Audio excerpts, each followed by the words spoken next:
It's fun to do what we do, and it's rewarding in many ways, but at the same time, it's just like an unknown into the future. I'm very lucky to be reaching precisely the people I want to be reaching with the new consumer, which are the people who are powering a lot of the consumer revolutions I'm writing about. It's just more rewarding to me as a publisher to be writing for the people I want to be writing for. Welcome to Creative Independence, a podcast by Memberful. I'm Jen Matichuk. And I'm Cy Wilmore. In this podcast, we speak to successful and passionate entrepreneurs who have won big in the creator economy. Today, we're talking about the pros and cons of creative freedom. We believe membership is the gateway to creative independence and the fulfillment that comes from gainful self-employment. However, with this newfound independence, you'll need to rearrange how you think about your work and perhaps your life in general. Today, we're joined by Armin, a designer, author, speaker, and co-founder of the Under Consideration Network, which includes Brand New, the blog on brand identity work. Thank you so much for joining us today, Armin. How are you doing today? You well? Good. It's a pleasure to be here. Let's go back right to the start. What made you want to start a design critique blog, and how did it go from there? The simple answer is that it started out of boredom.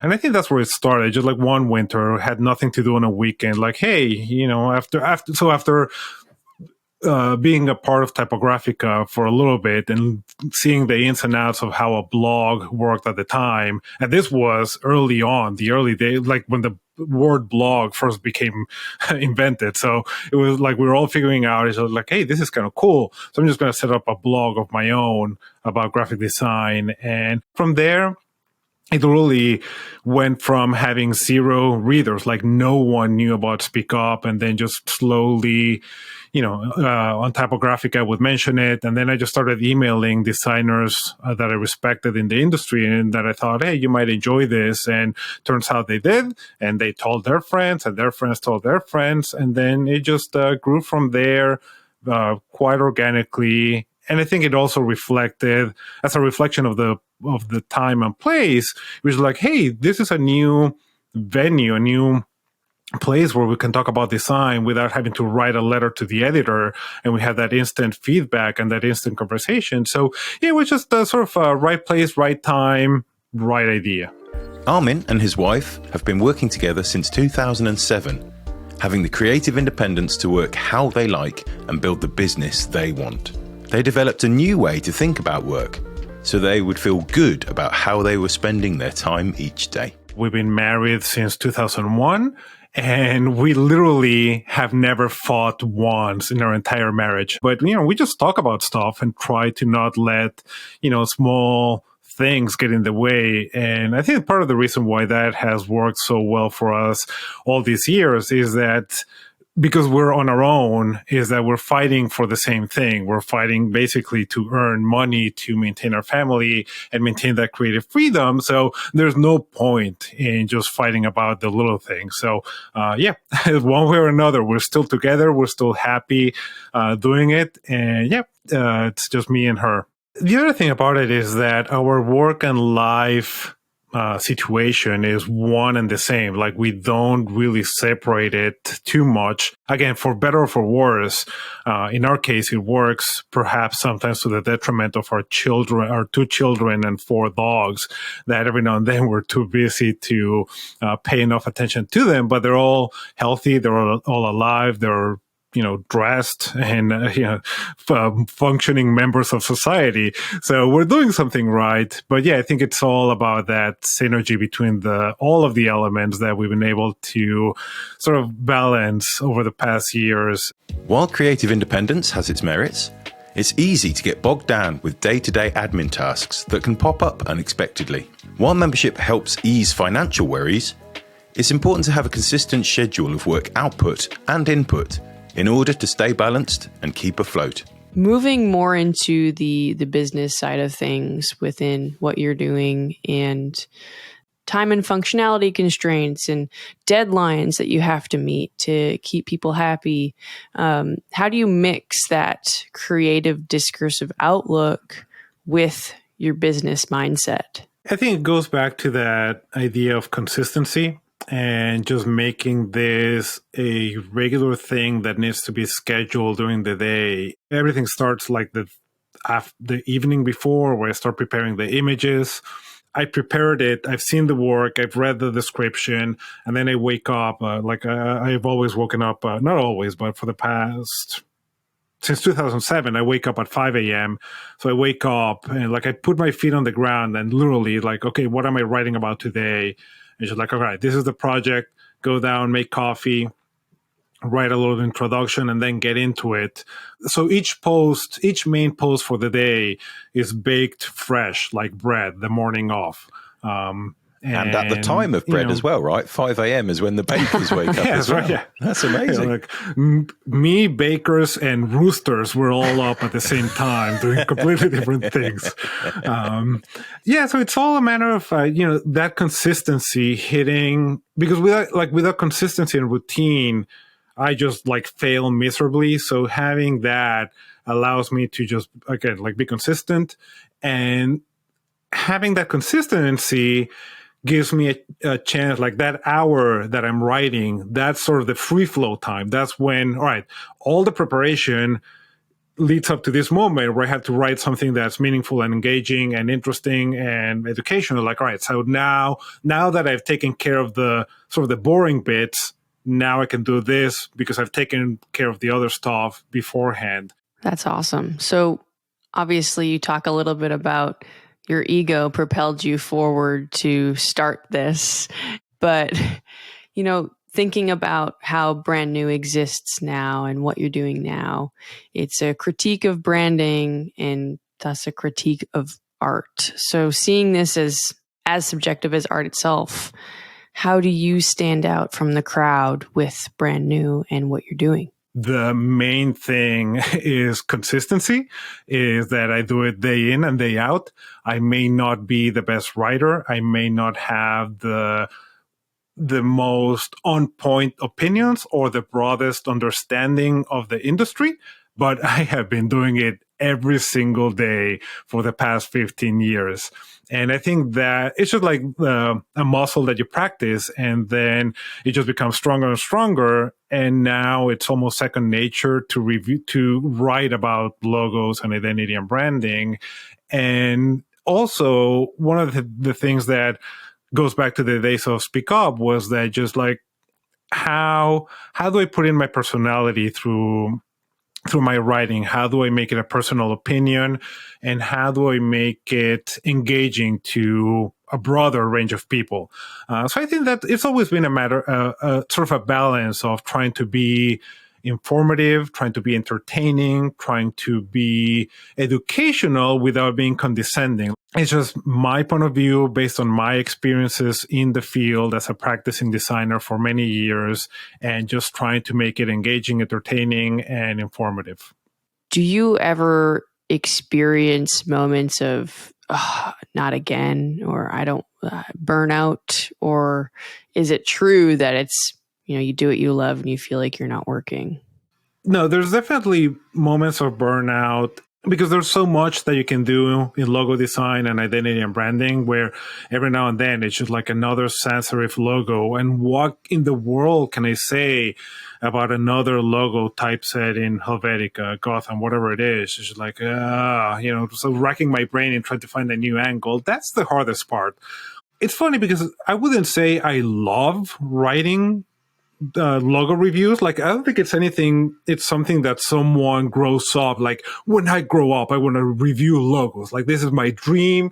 And I'm not living any dream. This is just the circumstance that my career led me to. And I enjoy it. I do enjoy it. I do enjoy doing it. I enjoy the routine. And I think that's what it is for me. It's just knowing what I have to do, what the outcome is, and the fact that I'm able to make a living off of it. I mean, it's just a sort of a fantastic thing that there's no point in just being oh, here we go again. How many other logos can I review? No, people enjoy it. I enjoy it. I'm making a good living out of it. Just let's keep doing it until no one wants to read it anymore, or until one day I do burn out. It's just this is it. I cannot handle yet another logo, and everybody just go screw themselves and figure out how to how to interpret logos without me. But I don't see that happening anytime soon. The work Armin is doing is something he is good at, and can make a living from. He's found the perfect balance of doing something he enjoys, that pays the bills, and feels sustainable. The dream isn't necessarily the work, it's what the work allows: independence and peace of mind. Something you've said there is that, you feel you're quite good at it. You've built up a wonderful membership or a wonderful community around your products, but this isn't necessarily like the dream. So I guess the question that I need to ask is, what would the dream be? Well, I think the dream is creative independence and financial independence, and this allows us both. So from brand new, the blog 12 years ago in 2010, we started a brand new conference. So it's a conference with the same focus as the blog. We organized the conference. We were the hosts. We designed an identity for it. And it has evolved into like the identity for the conference being a whole ordeal. And in a way, that has been a dream that we didn't know we had. So having this blog that creates this community that then comes to this conference, and we get to give back to them through the identity and the materials that we create, because we do a lot of hand assembly. Like, we don't just send stuff to print and show up with stuff. Like, we do a lot of manual labor. We cast things in concrete. We're making plastic letters this year.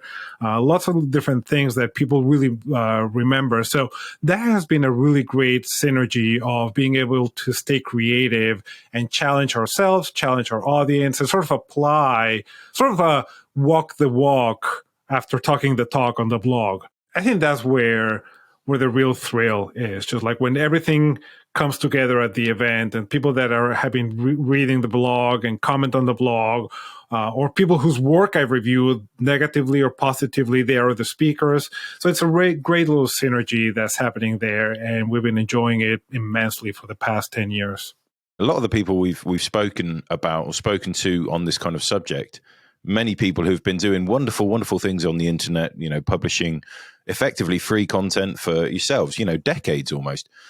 And then they've suddenly gone, oh, in this case, let's call the pandemic, this horrendous thing that happened to the world, a catalyst for transformation, because these things always accelerate changes. And a lot of people have launched their memberships and gone, oh, damn, we could have done this, 5 years ago. There is this kind of wonderful community that people have built up. And I think something seems to be connected to people who work in online writing or digital publishing, who are quite kind of modest and quite, we're very self-aware people, and they don't like to necessarily ask for money straight away or ask for money ever, because a lot of great content out there is free. But to be able to start doing this thing professionally, you do have to monetize it, and you do have to create a way for people to show that they love what you're doing. And I think that's a massive motivator. So it seems like if you can use it as a catalyst for transformation, which it sounds like you guys have done, feels like you've been able to take the bad times and turn them into something really, really wonderful. Does that sound about right? Yeah, I think it also it happened with the recession of 2008, 2009, and that's where the brand new conference came from, where again we had run out of we were doing a lot of design work for clients prior to that, and then that sort of dried out, and then at that time brand new was pretty big, and it was getting really well known. It's like, oh, we have this big audience that maybe they'll like to go to a conference, and so that feeling like, oh, we need to figure out a way to make money, and sort of using what we had at the time and what we had at the time in the pandemic to the best effect possible. I think having your back against the wall forces you to make those decisions and take a hard look at what you have to work with. Whereas when things are going well, you get complacent. Like, you don't make any hard decisions. You don't steer the ship in any difficult way. Like, you ride it until something goes wrong. So I guess now, after two of those things going wrong, like, we're trying to figure out, right, how do we prepare ourselves for that to come, so that we don't have that feeling? Because like, there's a little bit of moment like, all right, is this the time where I have to go get a job in retail? Like, do I have to go on job interviews again? Like, you really go through those moments, and that creative freedom and financial freedom desire kicks in. It's like, no, you have to figure out another way. See what you have around you, see what the abilities you're able to put to work and make the best of it in a way that you can continue doing what you're doing, even if it's slightly different from what you wanted or expected. When you're thinking about how you started your membership, do you have any pieces of advice for folks who want to emulate your success and start a blog or start a membership? I think what made Brand New successful early on and what made it work was sort of the laser focus on logo identity and branding, and sort of like getting into that niche. At the time, it was a very niche thing to write about, where only designers cared about it. And so getting in on that thing that you're passionate about, that you know a lot about, that you're like almost absurdly, obsessed about, you will find that others are. It might be 10 people, or it might be 100 people, or it might eventually be 10,000 people. But you'll never know until you put the content out there and try to get the word out there as much as possible. And then a lot of it is just like projecting numbers. Like we've gotten pretty good about, all right, so worst case scenario, what does this mean financially? Best case scenario, what does this mean? And then you just try to land in the middle and you're just like, all right, can I live with that? So again, going back to Brand New, and when we decided to switch, it's like, all right, so we might lose, we literally went from 2 million page views a month to 1 million page views now. So like, are we willing to sacrifice that high readership with no money for less readership, but with actual money? So a lot of it is just like, what are you willing to sacrifice in order to do certain things? So again, it goes back to that initial question. Like I'm referring back to that a lot. Like what sometimes to get that creative freedom and that financial freedom, you have to compromise and sacrifice something along the way to make that synergy work, so you can get the best of both worlds. Armin pursued something that allowed him the opportunity to build a base of followers, and monetizing through membership provided him creative independence and freedom. It brought him to a place where he feels comfortable and secure. Similarly, our next guest, Dan Frommer, didn't always think he'd be writing for himself when he started his career 17 years ago as a tech finance journalist with Business Insider and then later Recode. Today we're joined by Dan Frommer, the founder and editor-in-chief of The New Consumer, a publication about how and why people spend their time and money.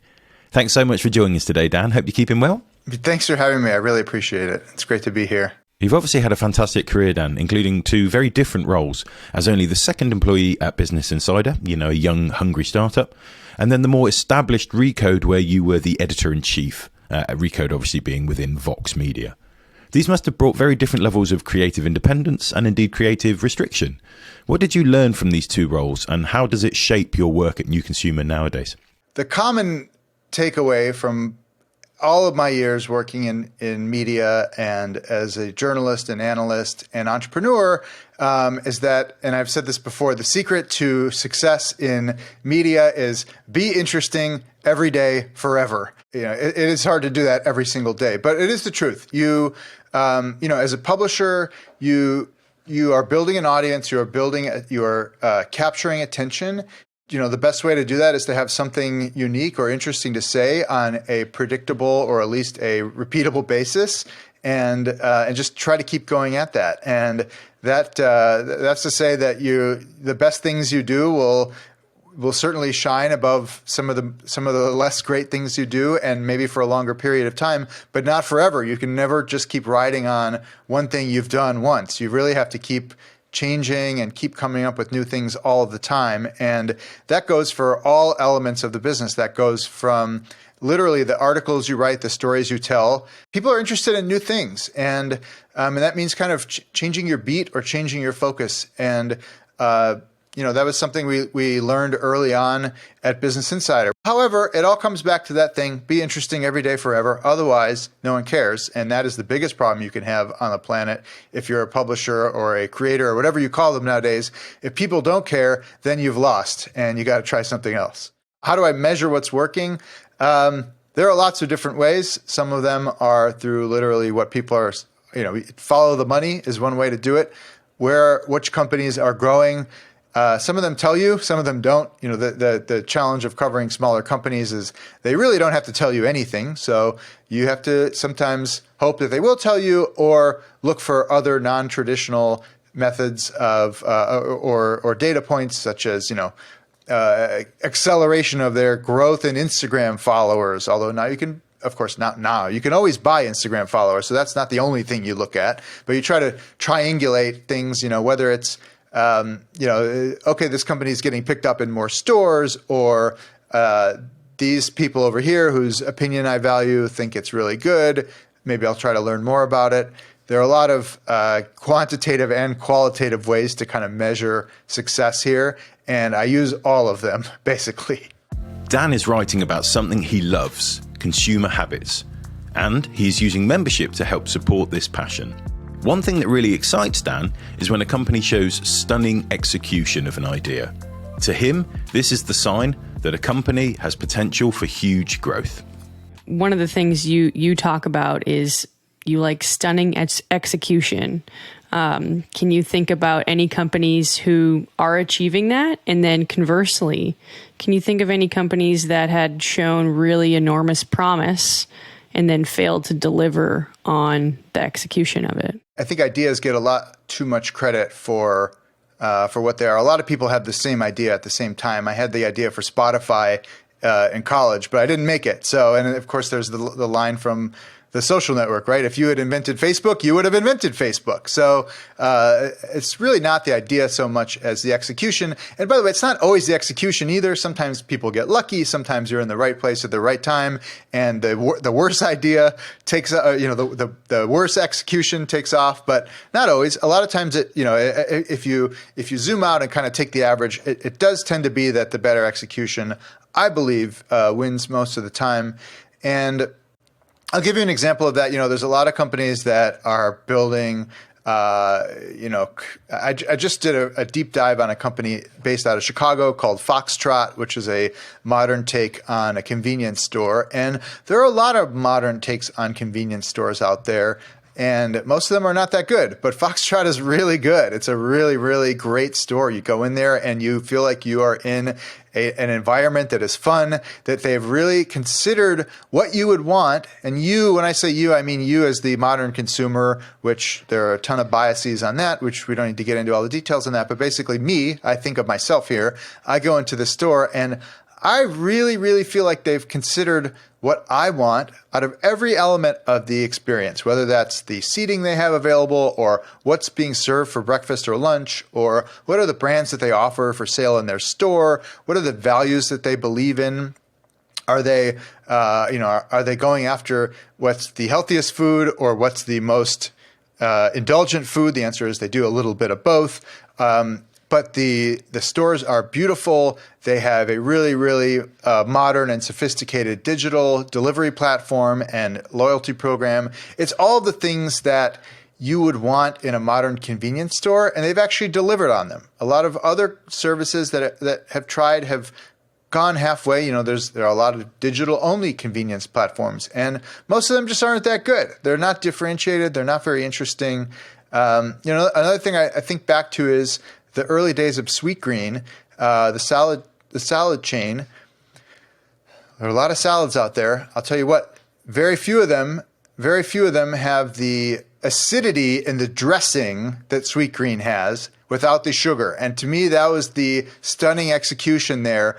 Also, the produce quality was great. The store had a good vibe. You're standing next to kind of nice people in line, but it's the execution there on the product, which was the salad and the dressing specifically, which made Sweetgreen 10 times better than any other salad that I could buy in New York City at the time. Those are some of the examples. I'll give you one more stunning execution.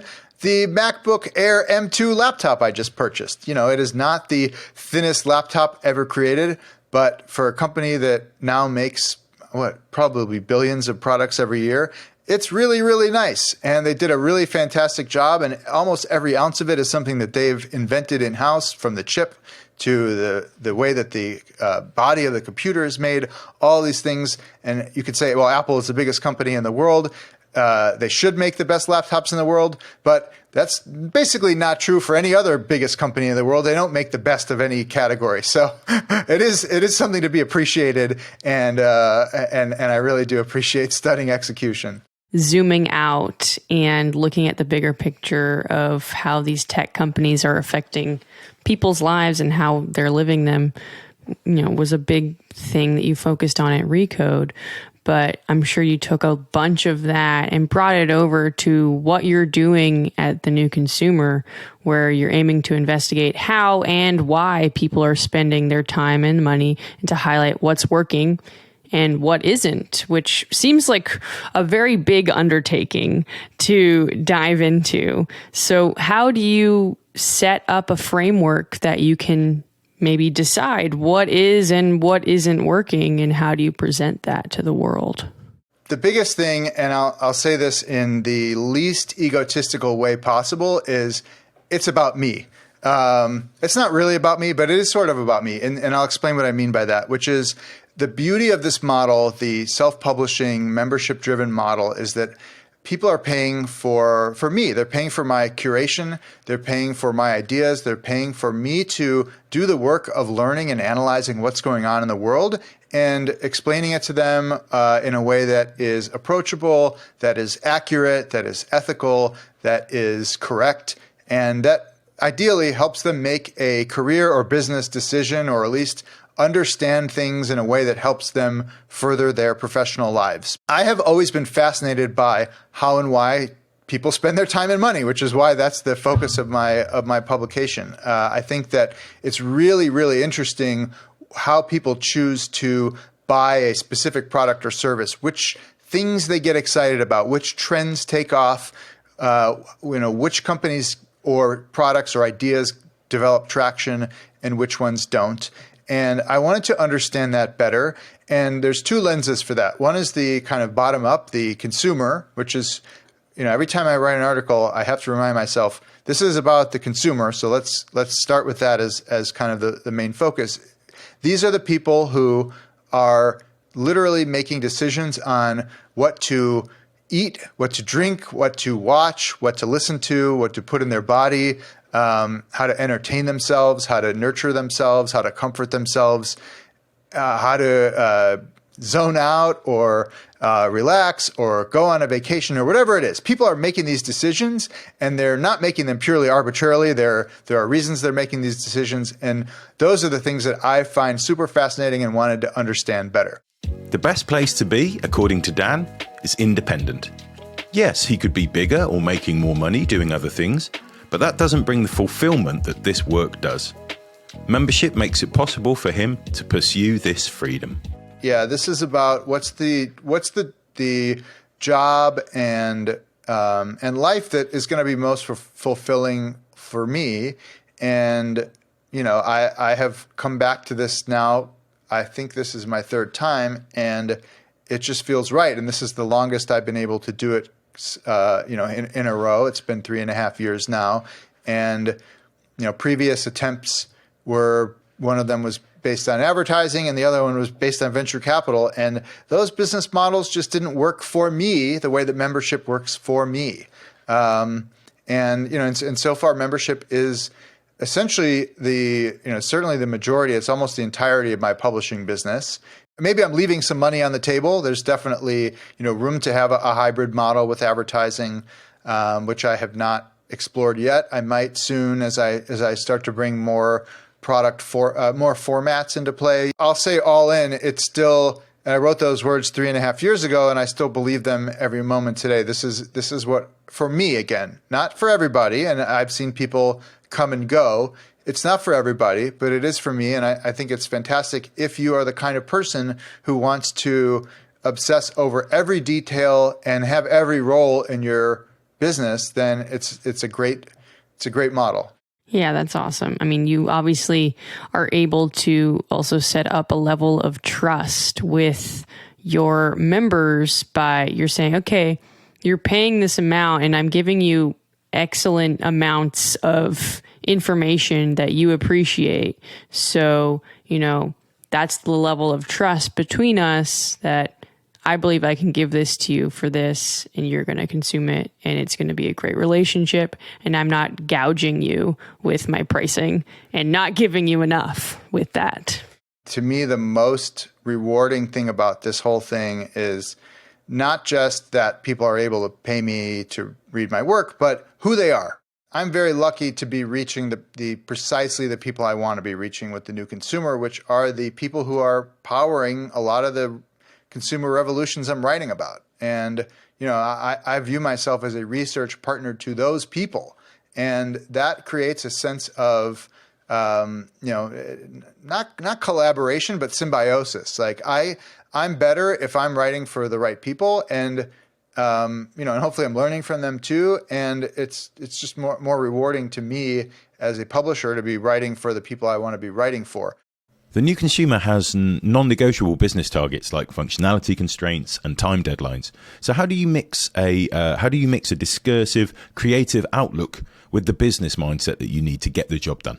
Well, what no one can see is the creative torture that I endure as part of the process. So fortunately, the reader, the members don't have to experience that part. Yeah, everything in life is a balance, right? You have deadlines. I would say that almost without exception, I will not ship something that I'm not 100% proud of. So if that means that the newsletter is late, so be it. Have a few people churned off because they weren't getting enough to read? Perhaps. Sure.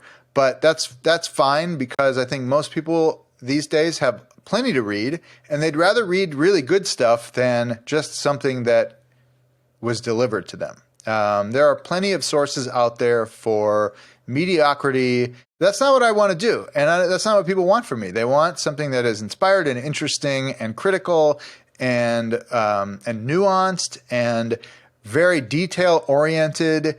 One of my rules is generally don't punch down. There's no reason to.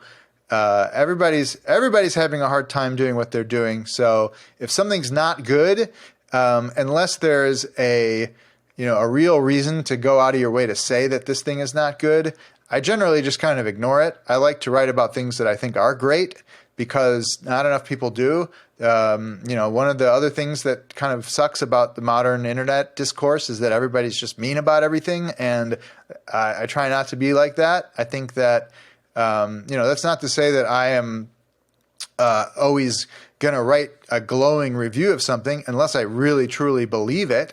I won't. But, I try to find things that are interesting and that are special and that are good and that are working and, and be critical too. Look, there's definitely flaws and reasons that things that are good or great won't work. And I try to highlight some of those potential challenges as well. That's kind of what business analysis is all about. That's where I spend my time and energy, and I think that people generally find that to be a worthwhile product and service. Sure, there are Friday nights where I'm up late writing because I'm sending a newsletter on Saturday morning, but that's part of the life. So it all works out. Armin found himself in a position and a career that allowed him creative and financial freedom, while Dan went after what he loved for many years before going independent, then starting a membership and writing what he was truly passionate about. Both are perfect examples of creative independence. We believe that membership is the gateway to creative independence and gainful self-employment. However, with this newfound independence, you will need to rearrange how you think about both work and life. I'm Sai. And I'm Jen. And this is Creative Independence, a podcast by Memberful. Thank you so much to Armin and to Dan for joining us today. You can find Armin at underconsideration.com/brand-new, and you can find Dan at newconsumer.com. Thank you so much for listening. Please be sure to leave a review for us, and we'll catch you next time.